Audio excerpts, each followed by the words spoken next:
Hi, and welcome back, everybody, to Popcorn Therapy. We are going to be talking about Nosferatu today, which I have watched maybe a month ago or something, and I've been sort of desperate to talk about it because I'm sort of obsessed with this movie. I was very happy to rewatch this movie, unlike The Substance, which I was like, I can't watch that again. Nosferatu, I was very, very happy to rewatch, would watch again.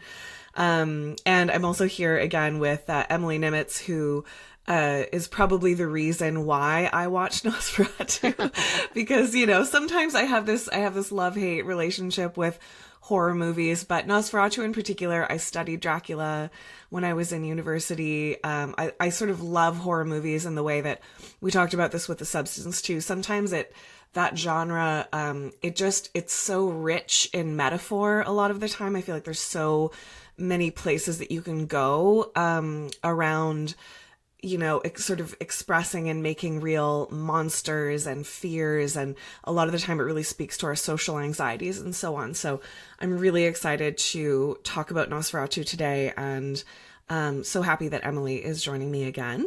Emilee, would you like to do a little introduction of yourself today as well? Sure, yeah. Hi, everyone. I'm Emilee Nimetz. I use they, them pronouns. And yeah, I love going to the movies, and particularly around Oscar season, I find that I'm just like going pretty much every weekend to try and see things that are kind of being talked about. And yeah, as soon as I saw Nosferatu, I was like, oh my gosh, Julie, you have to watch it. So I'm excited to talk about it today. Yeah, so I have to share that when I watched this movie the first time, I was pretty heavily pregnant and very, very sick. I had like a deep cough, and I was breathing like Count Orlok the whole time I was watching this movie. And, there's a scene in the movie where there's a woman who has the plague, and she's just like, oh, my unborn child is just drinking all my blood, and that's why I'm so weak. And I just related so hard in that moment to being like pregnant and sick. So I just watched this movie and like giggled, with glee at feeling like I was breathing that same way that Orlok, like the whole time throughout the movie, there's almost this background of like this deeply asthmatic person who's just also a monster. It just really made me laugh.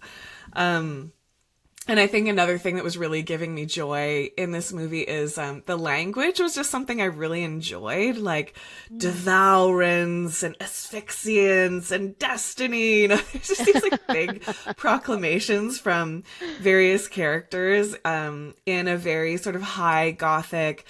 The movie is somehow campy, but also so serious at the same time. It's like incredibly beautiful, but also there are such ridiculous moments. Like I found myself laughing through quite a lot of it, but in a way where I felt like I was laughing with, like I wasn't laughing at this movie thinking like, oh, that's so bad. It was more just sort of taking joy in how deep they went actually with a lot of the references. And I get the sense everyone on this movie had a great time making it. Like, I think it was just really the writers, the cinematographers, the actors, like everybody went so far with it. And I just really loved that. Yeah, I agree. I loved how genre driven it was, and how every detail was so specific to the time period, to the gothic horror genre, like everything was so beautiful. Like I thought it was so detailed, everything. And I saw the movie in, I don't know what it's called, but it's like in a fancier movie theater where it's like the screen kind of curves and it's like a bit bigger, and the sound is like a little bit different, I guess, to a regular movie theater. And I just felt like I was being sucked into this universe. It was so amazing and so cool, and like visually just like, oh my gosh, so delicious. Delicious is the word. Absolutely. Mhm. Yeah, just rich and delicate and disgusting at certain moments as well. Yeah. Yeah, I was sort of pleased to find, it was definitely based on Bram Stoker's Dracula, and Nosferatu, a 1933 movie with the subtitle of A Story of a Symphony of Horrors. That's what it is. Mm. And so they were speaking to those movies, but there was also The Exorcist in there. There was Beauty and the Beast in there. Yeah. And another thing that really made me laugh. So I don't think I've done a podcast on Renfield, but I watched Renfield a little while ago, and it's got Nicholas Hoult, who stars in both movies, as kind of in Connacht's role, like in the sort of servant of Count Dracula, who's Nicolas Cage in Renfield. And Renfield is this dark comedy, like very ridiculous, very on the ridiculous side of things. And the metaphor there is that he's trying to get out of a codependent, abusive relationship with Count Dracula. And Awkwafina is in it. It's very funny. It's very ridiculous. But it was so hilarious to think of Nosferatu as the prequel to Renfield, because there's a moment in Renfield where Nicholas Hoult is like, I used to be, a lawyer or an estate person or whatever, and I went to visit Count Dracula's castle or whatever it is in order to try to get this money because I was quite poor. Like, he's telling the same story, right? Yeah. And then he's like, I ended up sort of bound to Dracula forever. And like, here we are now in the 21st century and I'm trying to get out of this codependent relationship. So it was quite hilarious to see the same actor actually going through those same motions. And it struck me as so much funnier to have that idea of like, what if this was the prequel and like actually Nicholas Hoult is Renfield now? I thought that was just so funny. Yes, he does have like he does do period piece really well. Like there's something about his face that definitely gives like old century like old-timey Old-timey. dude. Yeah, he's got There's something quite innocent about his face as well, I think. Yeah.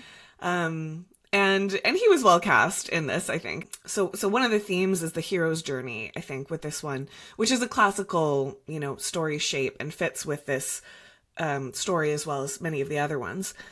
But I thought what was interesting is that Nosferatu takes pieces from these old stories, but it twists it in some very interesting, and I'm not sure if they're feminist ways, but one thing I thought was interesting is we're set up to think Thomas is the hero, right?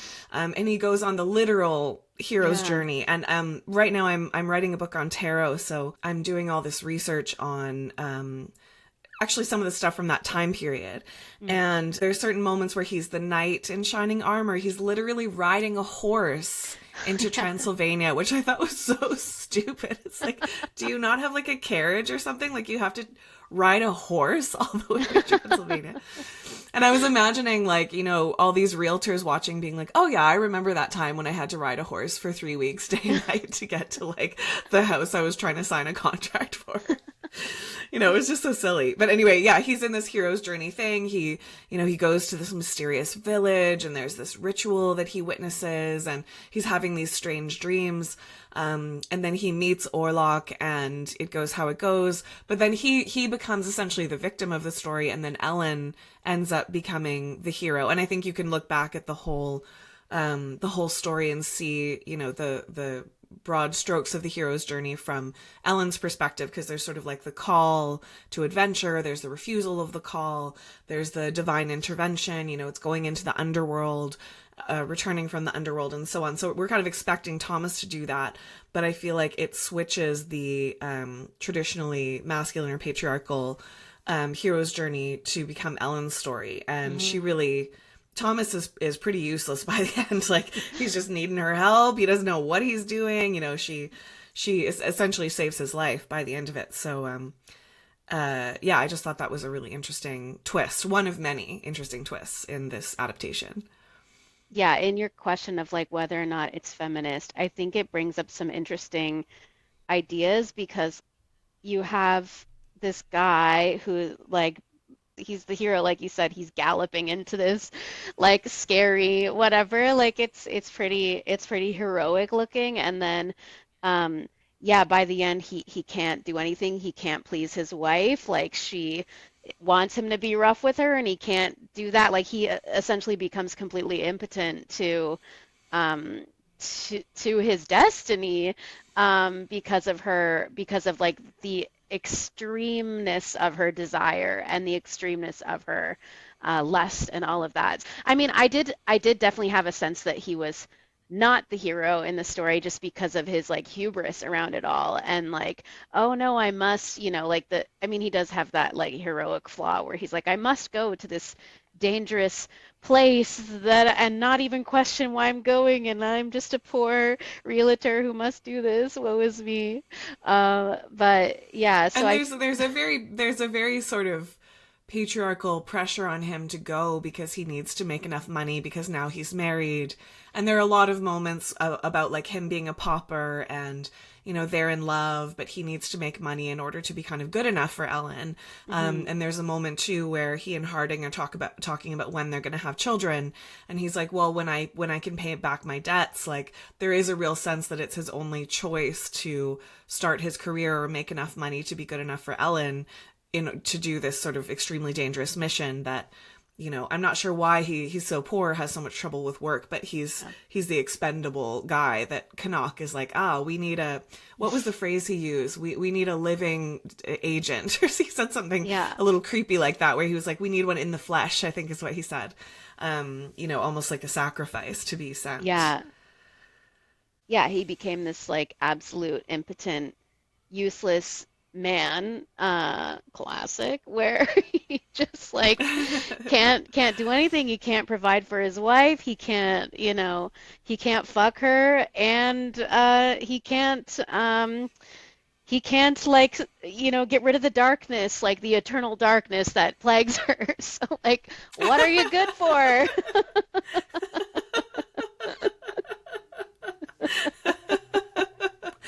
You're not man enough to get rid of the eternal darkness that plagues her. What's wrong with you? Like, bro, come on. Like, Get it together. 3 strikes.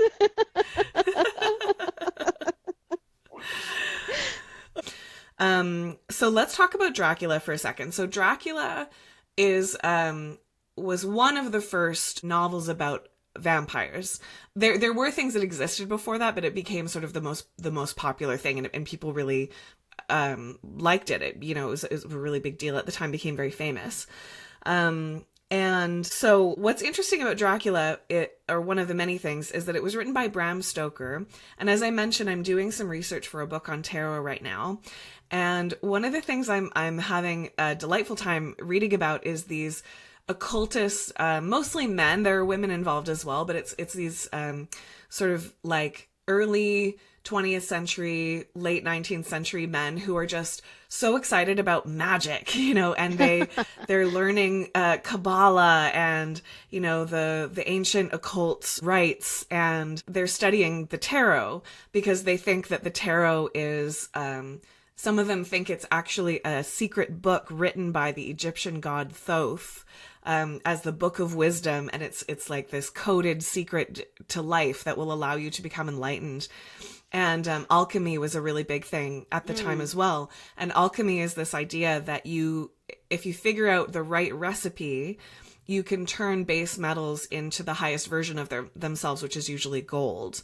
And so Bram Stoker was actually a part of this group called the Order of the Golden Dawn, which was like this secret society that had men and women in it. There were some really famous people in it, including the originators of the tarot decks that we know from today. So it's been fun for me to also think about this sort of almost innocent era of these, the men are the ones who are writing the books. The women, in my research anyway, have been the ones painting, drawing, creating like the tarot images themselves.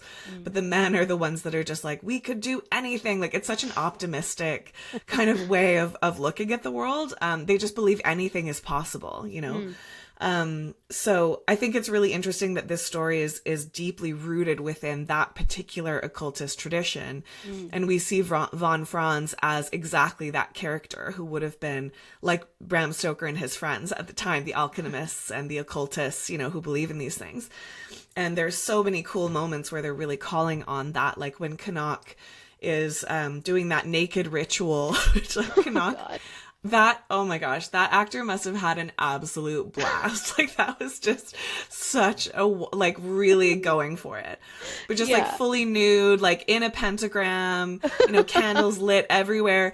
And what I love about that scene too is he says something like, Count Orlok, I'm about to be close to the object of your contract. And there's a big thing with contracts in this movie. Like these men are obsessed with contracts. Yes. Which I feel like again is this kind of like rationalist man. Like even Count Orlok, he's like, I need you to sign this form that says I'm allowed to take your wife from you because otherwise Like, I can't. well, And it's like, yeah. really? That's what's in between you and murdering his wife is you need him to sign the form in And the it's like, language he well, doesn't the understand. form is binding, so Exactly. I'm sorry. The You contract are is now married to the binding. Dark Yeah. Lord. That moment also made me think so much about like, women who will wear a fake wedding ring out at night in order to avoid negative attention from men, because men will tend to respect the property of other men more Ooh, than they will a woman's actual desire or not yes. to consent to what's happening. Mm, Yeah. So yeah, yes. there's a lot about contracts in this film that I thought was just like a great joke. Yes. Um, but anyway, so the book, Dracula, brought up a lot of really interesting themes around that time. One of them is sexuality. In the book, there's a lot of queer sexuality. Like during this kind of Victorian era, there was so much sexual repression and there was so much Mm, thought about what was correct sexually, and there was it was also a time of great sort of kink and like queerness coming through because there was so much repression. People were actually really obsessed with sex. So there are moments where like the Thomas Hutter character is in that kind of dark romance with Count Dracula or Orlok when he's in the castle. And in the book, he has like this excitement about being penetrated. And it's not explicitly homosexual, but it's definitely homoerotic. And then mm, we see the moment when Orlok bites Thomas in the heart, which is a slight change from usually it's the neck. For some reason, in mm. this movie, it's the heart. But you kind of see him swooning. And, later on when Ellen is a little possessed, she Mm. says something like, he told me about how you swooned like a woman, when you took him over or whatever it is. And it's kind of the sexual moment between the two of them. There's also some interesting stuff. I'm sort of trying to remember what I like, because I wrote a paper on Dracula and I remember it had something to do with madness. And the fact that the woman of the story was, I think, the only one who didn't kind of go mad. She was the only one that was able to kind of keep her sanity throughout it.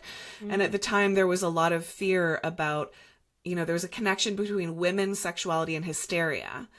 So the idea that like women are prone to go mad because they're these sexual creatures that can't be contained. And we see that in this movie around, she's got too much blood. You have to take some of her blood out, let her sleep in her corset so that her uterus doesn't go wandering, which is what they thought hysteria was. Literally was like a Yeah. wandering uterus, right? So there's lots about sexuality, and we could talk more about that. There's also otherness, race. There's a theory that it's specifically anti-Semitic, and that the Dracula character was meant to sort of look like a stereotypical monstrous Jew. Hmm. So there's some of that. Addiction is a part of it. I think specifically in Nosferatu, the one we're talking about today, there's a lot of sexual assault and trauma narrative happening that I think we can break down a little bit as well. And of course, plague. So the 1933 movie Nosferatu, A Symphony of Horror came out just after the Spanish flu. Mm. And this Nosferatu is coming out just after COVID. So it's quite interesting that there's like this plague narrative that the movie is sort of grabbing onto too. And I think that can also, it relates to the fear of sexual infection, the fear of Mm. race, the fear of otherness, the fear of, some other sort of infiltrating and then making people sick in this way. And so there's all of those themes were in that book, and then they've expanded out into these other adaptations. So I Hmm. think they did some really interesting things in this movie around those themes.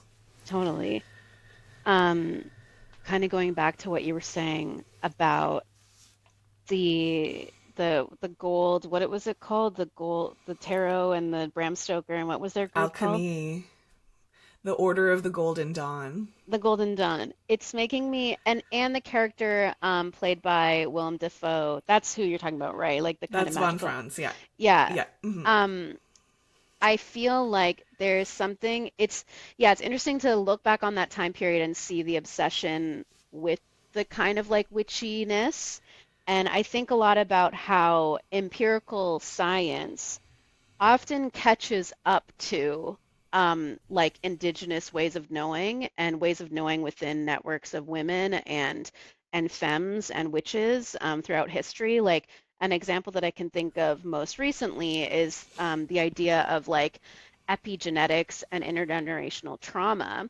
And of course, non-Western healers have known about this, and indigenous practice has known about this for millennia, for so long, and it's very, very new research in like the sort of like empirical Western research form, but it's always interesting to see how a lot of the times contemporary Western empirical research confirms some of these like more indigenous ways of knowing through the scientific process, which is like it's a very blunt tool. It's not a perfect system. It's very precarious in terms of like how data, like looking at the validity and the reliability and all of these factors that impact, the conclusions that can be drawn from that kind of research.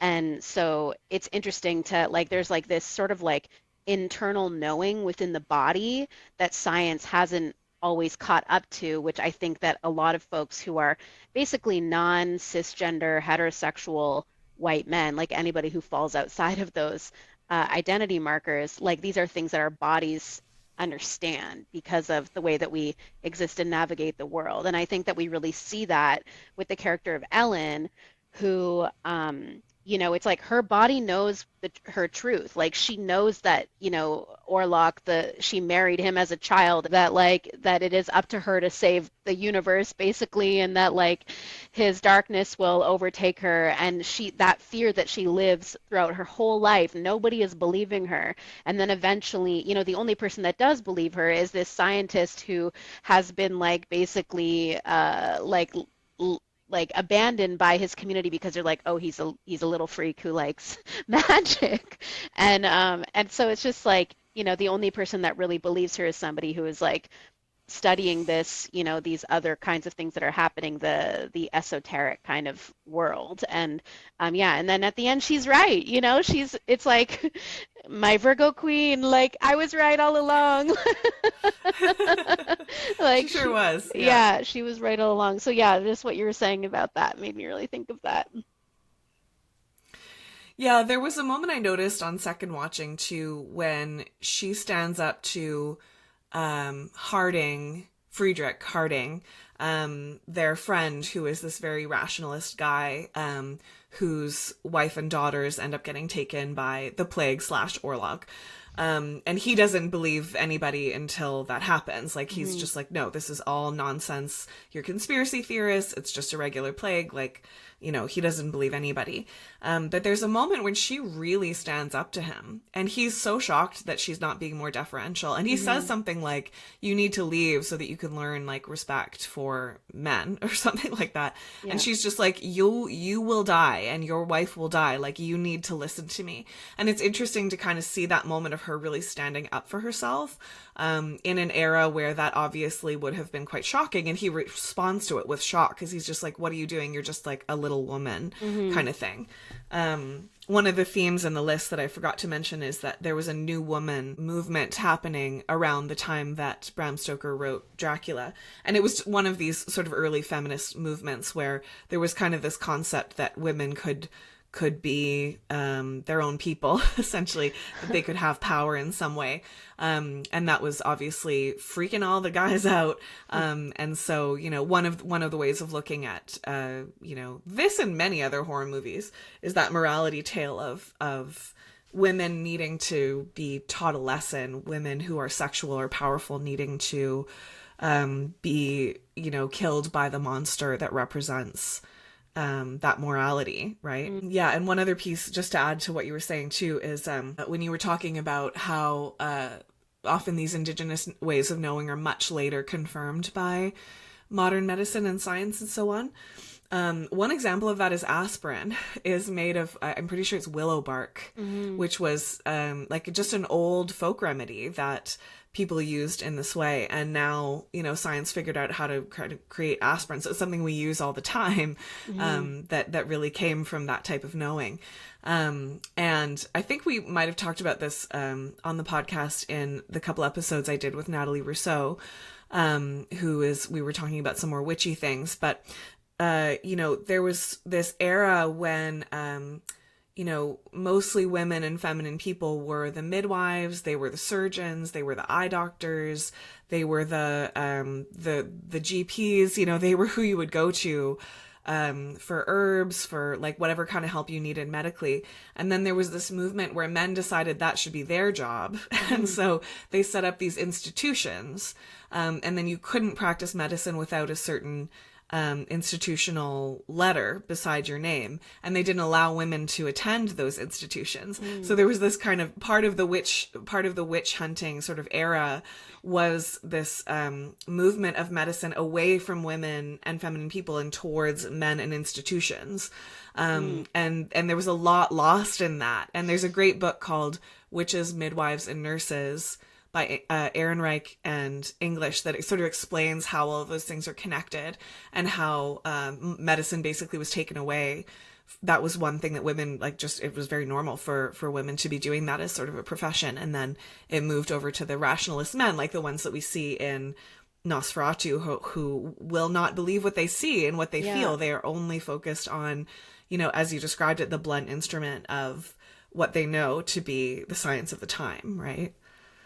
Yeah, oh my gosh. And that actually makes me think of how, like, the practice of hygiene, of like washing your hands and like having clean hands as a medical practice was actually like really not part of the beginning of surgery. And the way that they figured out that like hand hygiene was important was because like midwives had a lot higher survival rate of babies delivered because they didn't die of like infection and stuff, and that they, had clean hands. And that I'm just like, oh God, like just like these dudes with like filthy ass hands like delivering babies, like, oh my God. Yeah, and it likely was some sort of ritual of like cleanse the hands, in prayer or something like that before attending to a birth. And the reason those ways of knowing are passed down is because they work, right? Because people recognize that it tends to work better when they do a certain practice, and they might not know the scientific reasons why. Like they wouldn't have known what germs were, what bacteria was, or whatever it is. But they would have been following these sort of tried and true rituals that turn out to make sense in a way like that. Totally. Yeah. So let's talk about the opening scene, because I feel like the opening scene just by itself, there's so much to say. Yeah. So we have Ellen. I think the first thing we hear is actually the music that we hear. It sounds a little bit music box like. So it's this kind of childlike music sort of moment. And then we hear Ellen crying kind of in the dark.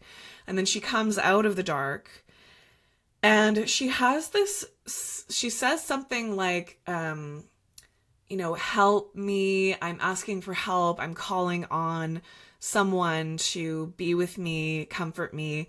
And she says something like, from any realm, human or not. She says something like that.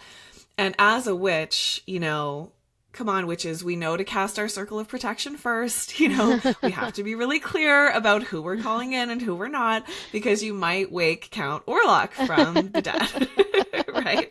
So immediately in that moment, I was just like, oh, Ellen, you gotta be clear, only for the highest good, like it's like that ritual thing, right? That's tried and true, where anytime you begin any sort of ritual or spell or prayer, you set a protective circle and you have to kind of be clear about what you're letting in and what you're not letting in, because that actually really matters a lot. But aside from that sort of witchy thought I had in my head, immediately in that moment, my first question was, why is she calling on someone? Like, what's happening for her, right? And I think there's definitely an implication that she's been sexually assaulted, possibly by her father. I don't think that's confirmed. Like later on, she talks about how she's always had this sensitivity, you know, she's always had this kind of psychic gift, nightmares, things like that. And some of it has to do with sexuality. And her father, you know, yells sin, sin at her and kind of abandons her in some way, and recoils from her touch, she says specifically. So there's something about her childlike sexuality being connected with her strangeness or her psychic ability or whatever it might be. And so, you know, there's that question of her vulnerability. And then there's this sort of metaphor of, you know, predators will tend to prey on the vulnerable, right? Like if we take the metaphor of Orlok, and I think we can ask the question, what or who is Orlok exactly? Literally and also metaphorically, what is he supposed to represent? Because there are lots of different moments in the film where he's described in different ways, like, you are infinity, he is death, you know, you're my darkness, I'm an appetite, nothing more. Like, there are lots of different ways that Orlok is described. At one moment, I think somebody says that he was actually a sorcerer, like one of these occultists, who died and was reanimated. So he's actually a reanimated corpse. So he's also a bit of a zombie, just to add to the genre mixing, that was cursed to have to stay, you know, in this earth, where he was buried because he became such an evil sorcerer in his lifetime. Like there's a little backstory that pops up somewhere around that. And so in that sense, he's kind of an inversion of these occultist good guys, or quote unquote good guys, like von Franz, who's trying to do something good with that. You know, the implication is that Orlok learned how to use this magic for evil. So anyway, who is he? But also he, you know, again, metaphorically, he would be preying on Ellen, who's vulnerable. Why is she vulnerable? Where did that vulnerability come from? So I'd love to know your thoughts on those questions. Oh my gosh. Okay. Yes. So in the TikTok of it all, which obviously TikTok went nuts for this movie in good ways and bad Mm-hmm. ways, like when it first came out. And there was a big conversation over whether Orlok was her rapist, like if he had raped her, and if that, you know, and there was a lot of, which is a very, like, this is a whole side conversation, but like, there's a lot of like Gen Z, Alpha has a lot of moralizing around sex, which is like really its own kind of strange thing. Like it's a pretty repressed sexual generation. Um, Not all of them get your life, but you know, but but like no, there's yes, there was like this big conversation around like, oh, people are eroticizing because there's people are like were and probably still are eroticizing the Bill Skarsgård Orlok Mm-hmm. for whatever reason, you Yeah. know, which is a really common thing. Like the Dracula, the vampire, like vampires are really sexy, like very sexual. And you know, so there was a big conversation around that. And I think I really like your interpretation that she had this traumatic incident which opened her up to like you know, this part of her that like this wound, this traumatic wound that is inherently connected to her sexuality, and like Right. the parsing apart of those things is this lifelong process that she has to contend with. Yeah, one of the things that like that just struck me about that was there's this great YouTuber called ContraPoints, and she has this great episode on Twilight, and she might have two episodes on Twilight, but there's one on about Twilight and 50 Shades, and she talks about like the eroticism of the vampire, and she talks about like you know how the writer of Twilight is Mormon and how that kind of like plays into it. Like there's all of these like dynamics of like sex and sexuality and repression and desire and like kink and like forbidden kind of desire and all of that kind of stuff that really seems to be coming out in and expressed through Ellen. Like we see her with her husband and her sexual appetite. She, you know, wants to kind of be like jostled around a little bit. And he is kind of horrified by that and can't really do it, mostly because she kind of has an exorcist moment in the middle of it. And you know, maybe that wasn't within their boundaries, like safe word, but um, you know, She still had the spit on her face from like having that weird voice come out of her, and she was kind Yeah. of like making this weird sound, and there was like all this spit dripping down, and then she's like, fuck me, like fuck me as hard as you can. It was very, very intense. We can talk about that scene a bit more. There's a lot going on there.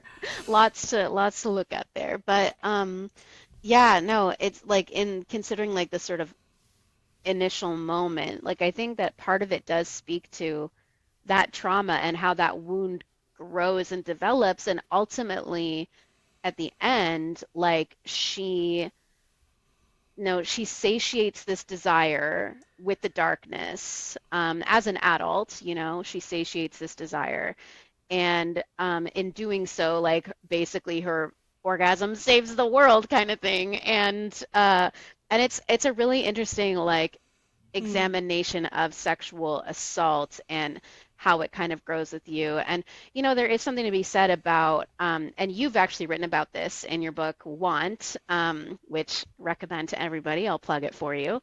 Um, Thank you. but just in the conversation around healing from sexual assault and how a lot of it is allowing ourselves to feel even the darkest parts of ourselves in order to feel desire. And I have my own relationship with that personally. And I know, of course, that you have your own relationship with that. And it's like, yeah, I feel like it definitely kind of, you could really read the story as this kind of sexual assault recovery. But I will say, just on the TikTok, like the people who are moralizing this and being like, he was an adult and he raped her, like I do feel like it's worthwhile in the context of story to examine the purpose of each character and not just like what good or bad actions they're doing and then to declare therefore the story is good or bad. And I also feel like, the Gen Z of it all critiquing, like there's people being like, literally he's a monster and she was a child, and it's like it's so funny to me because I'm like, yes, like that's why people are like eroticizing this disgusting character, like that's why people are so hot for Bill Skarsgård in like skin falling off and is like so nasty, because like the element of like the monstrous and desire and wanting something that is gross. But yeah, vampires have always been sexy, even though they're literally murdering people, sucking their Hmm. blood. And so it's just like interesting to me. Which like this kind of vampire, this Orlok vampire, is like particularly nasty. Like, and it's funny because I think the filmmaker or somebody said like we really tried to make him look gross. Like we were not trying to make this be like a sexy Edward Cullen vampire. Like this guy was supposed to be nasty, and he was. And people are still like, yeah, it's hot. Like, and, and I think like the whole conversation around like monstrousness and desire, like it's all so inextricably linked in our culture. And it's really hard to separate those things out. Yeah, I love that. I think that's so interesting. I think if we take that read that Orlok is a manifestation of her desire slash trauma, Hmm. or the monster that's created when sexuality is inextricably linked with trauma, which is Mm. something that happens for people who've experienced sexual trauma, especially as children, right? Hmm. It can become hard to separate sexuality out from all these other things. And part of what I talk about in my book, Want, about recovering from sexual trauma, which is essentially what that book is about.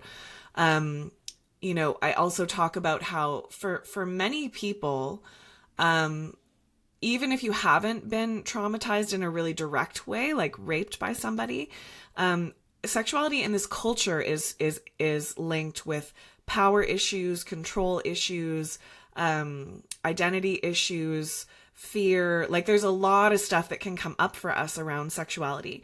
And there's a foundational essay that I use in that book, which is The Uses of the Erotic by Audre Lorde. Mm. And she talks about how the erotic has been unfairly relegated to sexuality alone. Like erotic Mm. energy is something that actually is a part of our power within, not power over other people, but our power within. And the way that we access it is by having the ability to be in contact with our deepest emotions and like Mm. not fearing the things that we feel internally. And so, yes, a lot of what I talk about in that book is sort of making peace with the parts of yourself that are difficult for you to sit with, right? And if we look at the movie in this way, like I think actually when you first told me that I should watch this movie, you said something like it's about going into your darkness rather than turning away from it. And I was like, oh, like I must watch this movie. I love that idea, like that read. Yeah. That so many of these stories will be about vanquishing the monster, running away from the monster, and so on. And the thought of a movie where the heroic moment would be actually connecting with the monster, would be incredibly powerful. And if we go back to that scene we were talking about a moment ago, where Ellen's having her exorcist moment, and then she and Thomas have sex in this kind of interesting way. That scene is so powerful, I think, from the perspective of someone who's experienced sexual trauma, because even in her exorcist moments, when she's kind of possessed by whatever it is that's going on, is she possessed by a demon? Is that the dark part of her, coming out? Is it the truth that she's speaking? She says, there's a moment where she says something like, "Don't touch me. I am not to be touched." And I think a lot of people who've been sexually violated feel that they are the one that is disgusting and not to be touched and defiled. And we tend to internalize that rather than seeing the perpetrator as the one who should be carrying the shame. It's like we end up with all the shame within ourselves. And it's very powerful how Thomas stays with her. Like the thing I loved about Thomas, he became a very ineffective hero, but he becomes such a powerful lover in the most expansive sense of that term. Like he does not turn away from Ellen no matter what she throws at him. And it is not just because she's hot. It's not just because she's sexy. Like he will stay with her as she is fully being possessed by a demon and doing her like weird exorcist movements, and there's spit coming down her mouth. Yeah. And he's just like, I'm not going anywhere. Like it's so powerful. And I think it comes up again at the end, which we'll get back to the ending and what it means. But she is almost dead, and Orlok is lying on top of her. And there's a beautiful shot of her, this youthful beauty, lilacs everywhere that von Franz has placed around their bodies as this sort of ritualistic thing. And Orlok's disgusting corpse-like skin falling off body with the like bones as legs and all this stuff. And Thomas goes straight to her, and he doesn't even blink at this disgusting thing on top of her. He's just like, Yes. Ellen, and he just grabs her hand, and he doesn't have any recoil of like, ugh, what's that gross thing on you? Yeah. He's just like, he's straight for her. And I feel like for some of us, part of the healing journey is being loved by someone, being seen by someone, and not just love for what we can give them or what we look like or how sexual we are, which is what I think a lot of women and feminine people are taught in this culture, is that our value is sexual primarily, if not alone. To be loved by someone who can clearly love us beyond that sexual value, it can be incredibly healing, right? And so I feel like, there's just a lot of those moments of her working out what it means that she either has been traumatized or whatever this might be, and making love to that darkness within herself, like making love with her appetite or her desire or whatever it was that was so repressed and so rejected by her father and many other people in this society. And just to add to that too, there's a moment that I love when von Franz says, "In heathen times, you would have been a priestess of Isis." And, the last couple of books I wrote were all about divine feminine figures from around the world, most of whom were pre-patriarchal, like before various waves of patriarchy and how that sort of has worked out. But a lot of these older feminine goddesses, including Isis, they would have been goddesses of love, fertility, sexuality, and war. Like Isis in particular is like war and sex are like her things. And she's the queen of heaven and the queen of earth, and like she presides over everything. Period. And it would have been sexual, like there were sexual rites, the sacred marriage would have been performed in the temples. Like, like we don't really know for sure, but people speculate that in these pre-patriarchal times, sex was something that would have been seen as sacred and like done within the temple, like for the god and the goddess, and it would have been bringing masculine and feminine together for fertility. Because again, maybe before people knew how babies were made, they seemed to have some understanding that sex would lead to babies at some point, right? And so, that was something that was not seen as disgusting or wrong or morally bad. It was seen as something really beautiful and powerful and that you should sort of bow to in this more sacred way. And so I thought that was just a super interesting moment. I mean, the occultists definitely thought about goddesses and Isis and things like that. So it makes sense that von Franz would have known that. But we're also very much in this time period of Catholicism, would have been like the very strong religious, spiritual thing at the time. And so for him to say that and kind of recognize that her sexuality could be a valuable part of her, and it's in one way of reading it is that's what she needed to, like you say, her orgasm saved the world. Like that's what she needed to be able to sort of conquer her inner demons or whatever it was. But then of course she also died, which I'm not crazy about. But yeah, I think that's just a really, really interesting read. Oh my gosh, totally. Every time I talk about this movie, I feel like I love it more and more. Like, yes, also, Yeah. like, there's just so much to it. On the topic of, like, sort of the queerness and the queer sort of themes in it, what I also find to be interesting in this film is that you have, what's the Emma Corrin's character name? Anna. Anna. Like, okay, Yeah. so you have this kind of like very sapphic, like kind of friendship between the two of them, but there is something that I just really related to in the sense that like Anna was just so normal. Like Anna was like, "Oh, I'm blushing and I have all these babies and my husband will give me another baby and oh, he. And then Ellen is like pale and like, "Oh my God, my husband's gonna die." Like she's going through it and in that scene where they're That both scene when they're walking on the seaside and Ellen's like, "Do you ever just feel like you don't really belong to yourself and a monster actually has your heart and the sea urges you and destiny." And Anna's like, "No, like, No. are you okay?" I don't feel Like, that way. is there anything like more like experience of like a closeted person trying to understand like, do you ever have this? And a straight person just being like, no. Like, No. I was like, that's so real. That's so real. I love that part.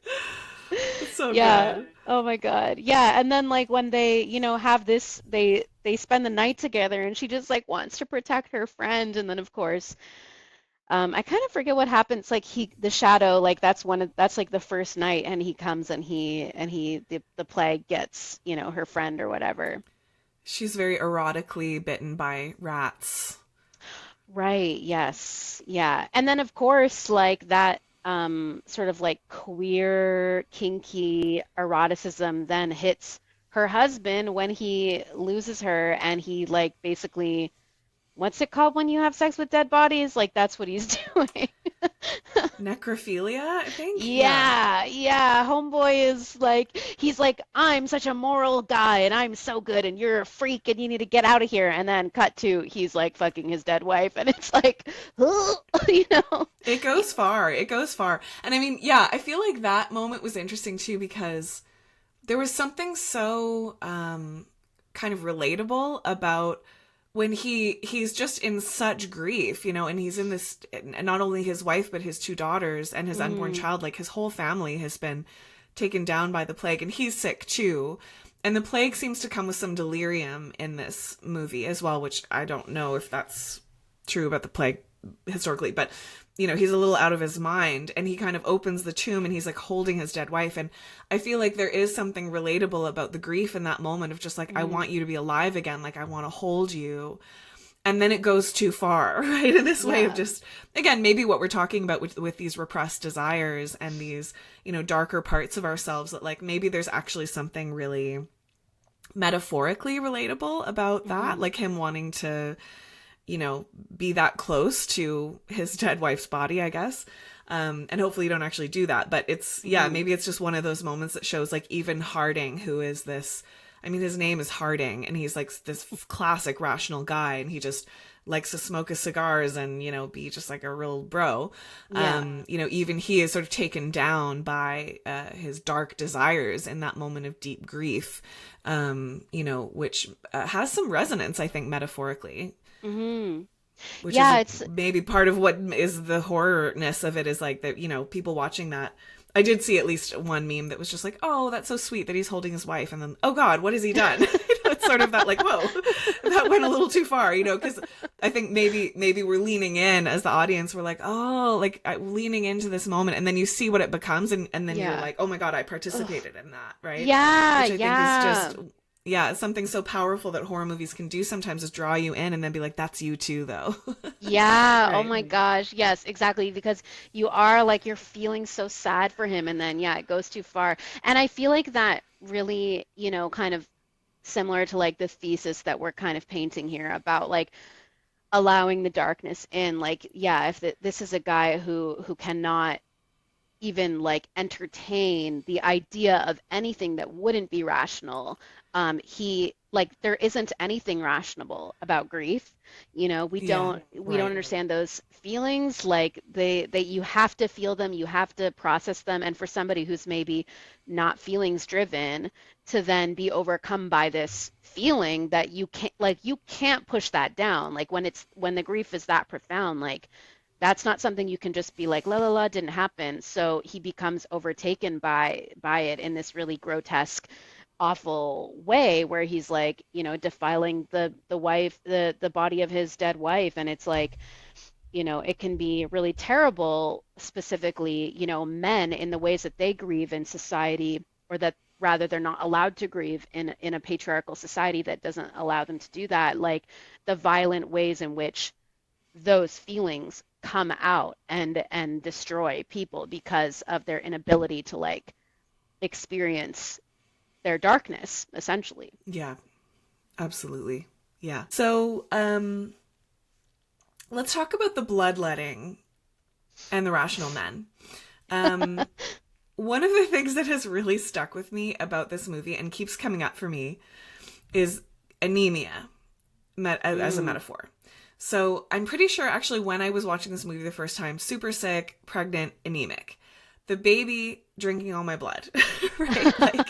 Like they do that. They just suck all the iron out of your body, and like often you have to take extra iron because you just can't. Like the baby takes whatever it is, and Yeah. the gestating parent takes the leftovers, and so I've been thinking about anemia a lot because it's so exhausting and it makes you feel so weak and powerless.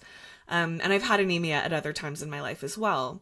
And I saw this reel going around with, I think it was Elizabeth Gilbert was talking about how for women, they tend to be richer, happier, and healthier when they're single Hmm. and don't have children. And women who are married and have children have like less happiness, they're sicker, they don't live as long, all of these things. For men, it's the inverse. Married Mm. men with children tend to have more money, more health, more happiness, more life satisfaction, all of these things. And the way she describes it is like, this is because women trade their life force for the man. Mm. So it's like you're giving everything so that the man can have the power that you would have had if you were on your own, Mm. which is a powerful thing to think about in and of itself. And I have read All the Single Ladies by Rebecca Traister and Singled Out by Bella DePaulo, which are both books that give evidence for that exactly. That, having children and being married is maybe not so good for people on the feminine side of the spectrum, whereas for masculine people, you get everything out of that and you don't have to pay anything back. And Mm. so there was something about this idea of like sucking bloodletting, like taking the energy from someone, and in this interesting way where like I'm literally pregnant right now. I have a baby inside who is like doing that. I also saw this reel about how like our baby's parasites and the idea that like a womb is more of a containment area than like a nourishing place, because the womb basically prevents the baby from killing you. Like it allows you to survive and have a baby. And obviously I have lots of other feelings about like, I love my husband, I love my family, I'm very, very happy to be having this baby. Like I don't, want to deny any of that truth. And at the same time, the way our society is set up and the infrastructure of the society means women do tend to get the short end of the stick when it comes to family life. And so there was something really interesting about kind of watching the way the rational men were wanting to take Ellen's blood. They thought that would make her feel better. They were doing exactly the thing that she was trying to avoid Count Orlok doing, because he wants to literally drink her blood from her heart, right? And like suck her life force, which he does to the end. But what's interesting too, in the context of this movie, I guess, is that from the sort of theory that I'm talking about, the men or the powerful structure or the whatever it is, the institution is sucking the life force from the woman for their benefit and their power. In this movie, that's inverted. These rational men don't do so well.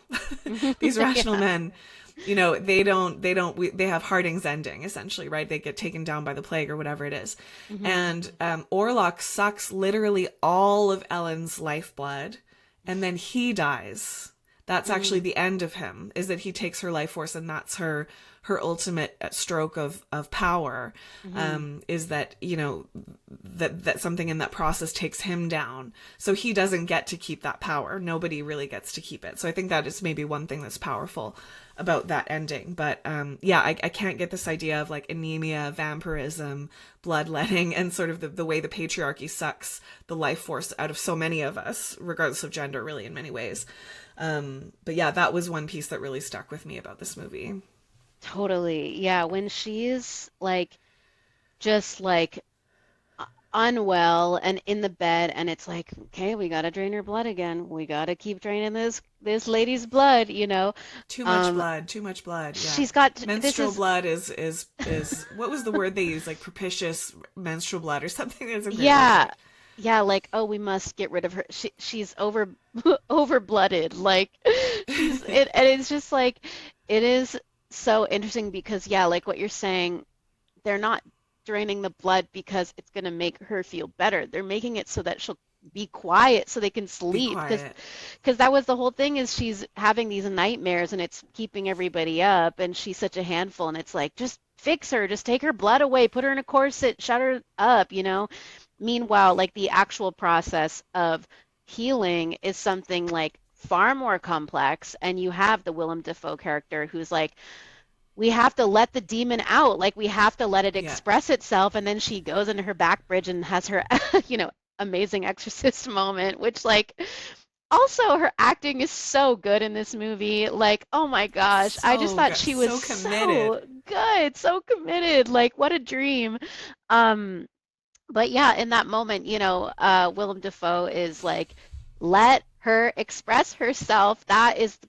We need to find out what's going on, and it was interesting that the desire from like the rational men was to like tamp it down and be like, no, like, and if we just drain her of all of her energy and so that she's a husk of a person, then that means that we don't have to deal with it. Whereas it's like, nope, to actually, deal with somebody who has this complex of trauma, it's like, whether that's a metaphor or some physiological, literal thing, it's like, yeah, you're going to have to like allow the body to express itself in physical and emotional ways in order to like move through that. So it's interesting to kind of like see those like almost approaches side by side. Yeah, that's interesting too. That's making me think. I have a few clients in my counseling practice who, have whatever it is, mental health issues, severe trauma, and so on. And so many of them have been extra traumatized by an institution that is designed to do exactly that, right? Like if they've ever gone to the hospital looking for help for their mental health issues, not that you shouldn't do this if you need help from the hospital, but the hospital workers are not there to help you process your trauma. They're there to quiet you down, right? They're there to make sure that you don't, hurt yourself or whatever it might be. And so, you get all kinds of drugs and you get, this bed and whatever it is, and you're kind of shut up and shut down in exactly the way that these men were doing to Ellen. And it's been so interesting to be able to have moments with some of these clients where what we're doing is we're inviting the grief, we're inviting the rage, and my role in those moments is to just compassionately witness the demons, right, that need to come out, and kind of be like, hi demons, like, you're here for a reason, you matter, like, we need to know what you have to say, actually. Yeah. And that's so much of what I do with my clients is, that part of you that you're afraid of, or that part of you that feels like it's holding you back or whatever it is trying to protect you or something. It's doing something for you. So we can't figure out what that is until we can actually connect with that part. So going back to Audre Lorde and that idea of, being able to access the erotic as power within has to mean I'm willing to meet these parts of myself that are very dark and very scary, right? Yeah. So yeah, I think there's sort of a literal, I guess, to go back to that read of like, if this is about recovery from trauma, that's the moment where she's institutionalized and she's not getting the help that she really needs. And then when the demon's literally coming out with Thomas and he's just like, I don't care if you're full of demons, I love you, and you're just like, yeah, that's often what you need for healing. It doesn't have to be a romantic lover, but it could, having a witness to connect with you in those moments is for so powerful for many of us. Yeah, that's like, it's very similar to my acting practice that I think I've spoken about before on this podcast, but I do a kind of method of acting where we like really just are present within our bodies, and we allow the emotional muscle memory of the body to come out and it be expressed. And so, the practice is to like find relaxation in the body, find where the tension is, just like mentally scanning yourself and doing these movements to kind of try and find relaxation, and then allowing whatever feelings come up to come up. And in the practice of acting, it is different than therapy. We're not really questioning why or what happened or why it might be there. We're just allowing it to come out. And in my experience, that has been just incredibly healing, because it's like, in a way, I almost intellectually already know the why. I already know why I might have, XYZ feelings when I move a certain body part, or even an unexpected body part. Like I kind of rationally understand it, but just like just expressing it and using your voice and like speaking text through it, that's been just like this tremendously healing process for me, just to be kind of witnessed in that. It's really, really powerful. And it's like, oh right, yeah, like just feeling feelings and being witnessed in that it's huge. It's really huge. Yeah, so let's talk about the ending a little bit, because I feel like I so much wanted her to prevail.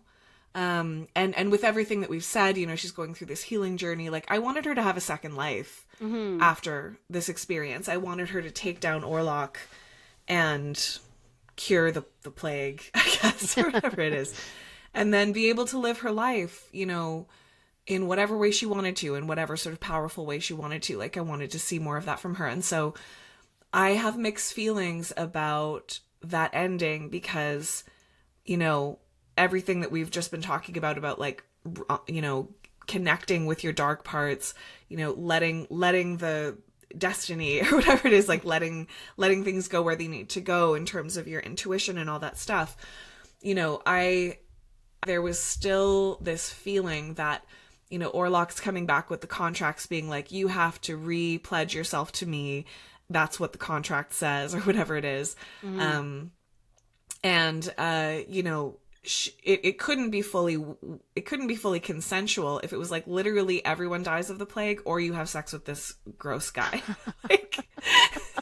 like given the choice, you're gonna have, and how many times have we had to face, a situation where it's like, either I survive and have sex with this guy I don't want to have sex with, or I don't survive. Like, many of us have had that experience, whether it was literally that extreme or just our nervous system's feeling that we had to do something, in order to survive. That kind of gets played out because I feel like it wasn't so consensual in the end. Like, you know, he gave her those 3 nights in that very fairy tale kind of way, like, Mm-hmm. this is the 3rd night and you will decide on this night, or else, like, you know, I'll kill everyone you know, or whatever it is. It's like, well, okay, gun to your head, like, I guess we're gonna do this. Yeah. And she goes along with it. She puts her wedding dress on, all of these things, and there's a clear sense that, like, a part of her desires him, like, a part of her does want that. And I do like that read, that her orgasm saves the world, like, that leaning into her desire was that. But at the same time, I feel like that, yeah, the consent was complicated. And then the fact that she dies at the end, I was a little disappointed by that, because I wanted her to be the hero that survives and not have to die in the way that so many sexual women in horror movies do. Because, you know, sexual women often in horror movies are the first to die. And they can't survive, you know, being sexually powerful. Because they have to get moralized out of it. So I would love to know your thoughts about it. Like, what did you think about the ending? Yeah, I think like in the sort of like parable fairy tale like vibe of it, I think how it serves the story in having her die is that, you know, it is a great sacrifice, but like, you know, there's a potential that like in death she is reborn, like the metaphor of death, that like yes, she does die and like physically, but yeah, then like there's this regeneration, like you see the town, like the whole town healing and all of this. So I feel like maybe that's the purpose of her dying, is that it sort of is like that part of you that is like so traumatized that you can't even like do anything, um, that is healed as well, and it dies like in a way, like it's left to like not rot, but like bloom almost, like in the Mm. compost of it all. So I see it as like maybe a sort of like cyclical commentary, but I agree that it is hard that she did die, because you just felt like, you know, having somebody have to take, like, for death to be the thing that releases her of that is like is kind of sad. Like you do want her to survive because you want to think that you can survive from this trauma, which I don't think that the story is trying to say there is no surviving this trauma. Like I don't think that it's giving that kind of like harrowing sort of message, but it is kind of, I agree that it's like I really wish you really wish she made it. You Yeah. know, really wish that Nicholas Holt's love for her like somehow got her. I think I was like waiting for that, like Snow White The almost kiss in a of way. life. Yeah, Yeah. like he was gonna save her or something. Which is also, I'm kind of glad that it didn't end up that way, because it's like we don't want this Right. like guy who didn't quite prove himself to be a hero to be the one who To ended up then be the saving hero her. in the end. Yeah. Yeah, so I appreciate that, but yeah, it's like, and then I'm kind of like, okay, so like what could have happened? Like I guess she could have just been released of it, but in terms of like a cinematic What if she moment, just arose very beautifully and then just drank all of Nicholas Holt's blood? now she is Orlok. Right. That's called, That would and have been that's a on different ending. feminism. Yeah. She's like, Yeah. girl boss, ladies, get your life. New plague. New era. Yes, yes. Girl boss era. Yeah, oh my gosh. Yeah. Yeah, she should have totally like went and got drank his blood and been like, "See, now I'm in my power." Now I've got my blood back. I'm okay. I'm You not shouldn't have anemic taken it all from anymore. me. Thanks. Yeah. If only you had let me keep my blood, we Yeah, wouldn't be here. seriously. Right, yeah. Maybe she just needed a few more drops, right? But it Just should have a been all few little bloodletted. drops. Yeah. Yeah, I mean from the perspective of the hero's journey and also the ancient goddess cycle perspective, death is required for the rebirth. Hmm. So maybe just in that mythic way, it had to be death, you know, in order for this Thomas gets a second life, I guess. I mean, you know, there's sort of the town does, like it's Yeah. implied that the plague is gone, I guess, which is kind of a wild thing. So there's also like a real plague. Yeah. But yeah, so I mean, maybe it kind of had to be that way. There's something that haunts me about the way she says more at the end, like it was sort of daybreak and he almost kind of arouses and she says more. Like there's something about that that makes me think too, just to go back to that anemia thing, the giving tree model of love and mothering, which, if you know that book from Shel Silverstein, it's about a tree that gives her leaves to the boy. She gives her apples to the boy. She gives her branches to the boy. She gives her trunk to the boy. Like, she gives everything of her body, essentially, so that the boy can be comforted or get what he needs or whatever it is. And, you know, in that book, if you read it from a feminist lens, if any of you remember that book from childhood or whatever it is, you reread it and you're like, oh my God, this is horrifying. You know, it's like, especially if this is the model for motherhood that we're supposed to have, that our children, you know, and our men or our partners or whatever it is can just like come and go and get what they need and then leave us and abandon us and come back, and we're still just going to give our stump for them to sit on. Like, you know, that it can feel a bit like that, right? So yeah, I feel like that more was like, there's something about that because that I find haunting. I'm sure there's more to it than that, but yeah, just that, like, take it all. Yeah, I mean, I also kind of read that moment as like he's about to not die, and she's like, no, you gotta die. You gotta take all of me so that you die to die dead. Yeah. And maybe she has to die for him to die. Like, maybe it has to go all the way to that point, right? For he has to take all of it. Like, it's not going to work if he just takes a little bit. Like, it has to be all the way to death, and that's the only thing that will let him die or something like that. Oh my gosh, I was just thinking about in Twilight when he has to drink from her, but he can't kill her, and he's like, and his eye goes completely crazy. It's so funny. Yeah. They're like, you must drink from her, and he's like, There's so many great paratexts to Dracula, right? Like, yes. Yeah, because Twilight is based on, you know, a lot of vampire mythology and whatever it is, and then 50 Shades is based on, it's like originally fan fiction of Twilight or whatever it is, and you know, and then there's Renfield, and like there's a lot of really sort of hilarious versions of this vampire thing. And I love it. Buffy too, yeah, for sure. Go ahead. The Dracula in Buffy is so great because it's like you have these sexy vampires, but she's not fazed by any of them, and then it's like the Dracula, she's like seduced by him, and she's like, oh my God, what the hell? And she can't kill him though, even in the end, but he just pieces out. Yeah, it's like the hypnosis that, and that idea of being overtaken by desire, and you know that there's some science behind this actually, that when we're turned on, like when we're in sort of a sexual moment, our rational minds actually do go out the window. Like, we're in a different physiologically different state of mind. So there's a hypnosis to that as well, where we'll do things that we normally wouldn't do or whatever it is, and there's a lowering of inhibitions that happens when the sex hormones are going. Which is why everyone is so horny for Orlok. Yeah. Okay, so that was lots. I love this conversation that we had. There is one thing that I have to end with because I haven't said this yet. Yeah. The best line in the whole movie, my absolute favorite, is when von Franz is actually trying to talk some sense into these rational men. And I think one of them doubts him, and they're just like, what do you know about this stuff? And he says, I have seen things in this world that would have made Isaac Newton crawl back into his mother's womb. And then he goes on and says a bunch more awesome stuff. It's just like anything von Franz says, I'm just like, write it down. Oh my God, I love Willem Dafoe. Willem Dafoe is so great. He's so great. What a delight. So great. I mean, I have one more thing to say from TikTok, which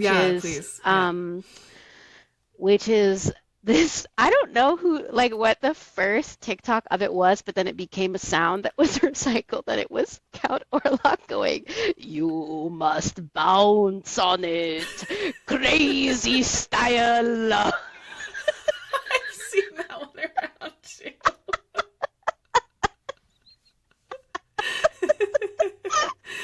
Yeah, and I mean, Bill Skarsgård worked so hard on that voice, the breathing, the language. Like they studied what his original language might have been. Yeah. And it is kind of funny that on TikTok someone took it to like that place. And they're like, he's just horny. Like, yes, yes, just like he's just so hot. Yeah, with his little prosthetic penis too in that moment where there's a flash. Yes, we get a little dong. We get a little dong we moment. we do.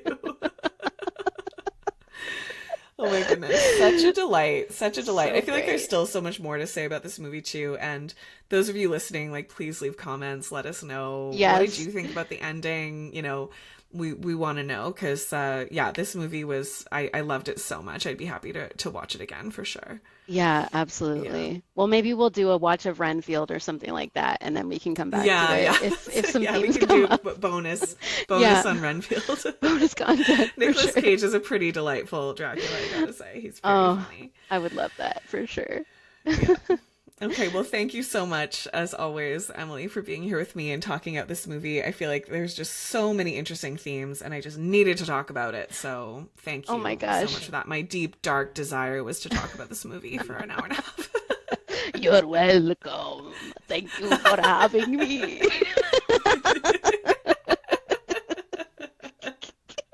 Okay, thanks.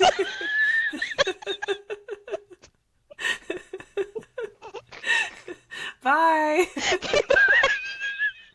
Perfect way to end it. Okay, bye. Bye, Emilee. Okay, so thank you so much for joining me and Emilee for our conversation about Nosferatu, a delightful, delightful movie. Would love to know what you think. Please feel free to leave comments.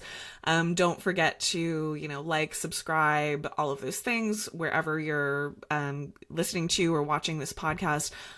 Share with your friends, let people know about it who loved this movie or hated this movie. I'd love to know either way.